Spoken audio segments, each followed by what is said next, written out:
कि ध्यान कैसे करें और क्या ध्यान रखें। हम्म। ध्यान कैसे करें।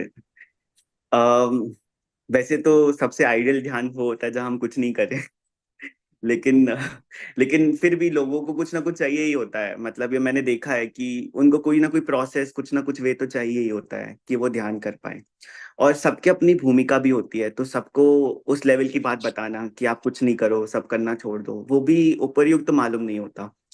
उपदेश तो हमेशा वैसे ही दिया जाता है, पर फिर भी लोगों की कमजोरियां होती हैं। उसको ध्यान में रखते हुए हम ऐसा सोच सकते हैं कि सबसे पहले अ, जो हमारा मन होता है ना, वो बहुत जगह भागता है ध्यान करने से पहले। आप सबने देखा होगा, कई लोगों को मैंने ऐसे भी मिले हैं जो आंख भी बंद नहीं कर पाते। जैसे ही वो आंख बंद करते हैं, उनको घबराहट होने लगती है, उनको अकेलापन फील होता है, उनको ऐसा लगता है, डर लगता है। एक होता है ना, फियर ऑफ अननोन, अज्ञात का भय। कि अभी तक तो संसार में उन्होंने बहुत संकल्प विकल्पों में रुचि बनाई हुई होती है।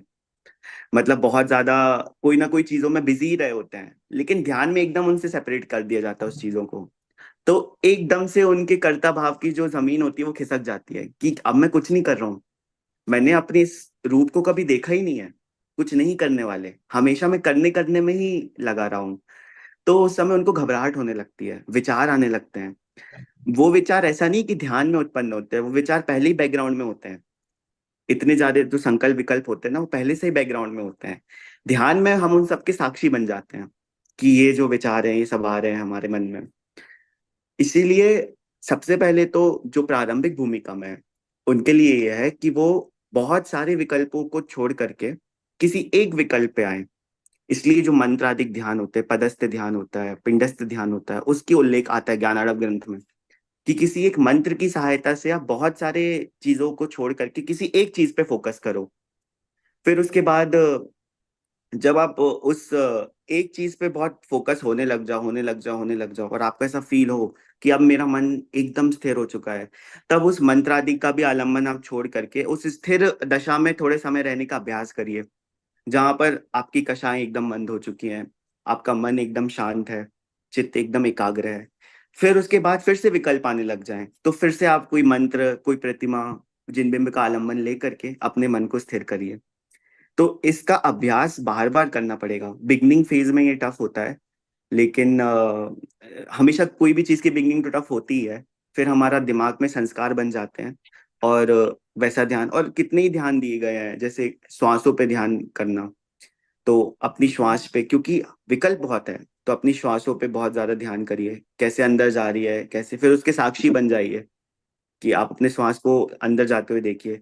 फिर जब ऐसी भूमिकाएं बन जाए, जब आपका मन एकाग्र हो जाए, तब अपने अध्यात्म का सहारा लीजिए। मतलब 12 अनुप्रेक्षाएं, तत्व चिंतन, मैं कौन हूँ, ऐसे सवाल अपने आप से पूछिए।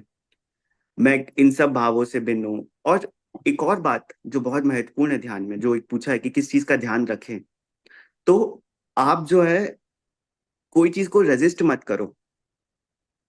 मतलब आपके मन में जो विचार आ रहे हैं, उनको रेजिस्ट मत करो, उनको स्वीकार करो। उनको, अपने आप को उन विचारों से भिन्न जानो। उन विचारों में तन्मय मत होइए। जैसे कोई विचार आया, किसी राग द्वेष संबंधी विचार आया, कि धन का विचार आया कि मैं, मुझे धन कमाना है। थोड़ी देर आपकी तन्मयता उस विचार में होगी कि हाँ, मुझे तो ये काम करने जाना है, ये काम आया है। फिर उसके बाद तुरंत अपने संस्कार को उल्टा करके उससे भिन्न हो जाइए कि अरे, ये भी तो एक विचार है कि मुझे ये काम करना है, ये मैं इस विचार से एकदम पृथक हूँ। तो उस विचार के ऑब्जर्वर बन जाइए आप। तो वैसे आपकी ध्यान की जो एकाग्रता है वो बढ़ती जाएगी।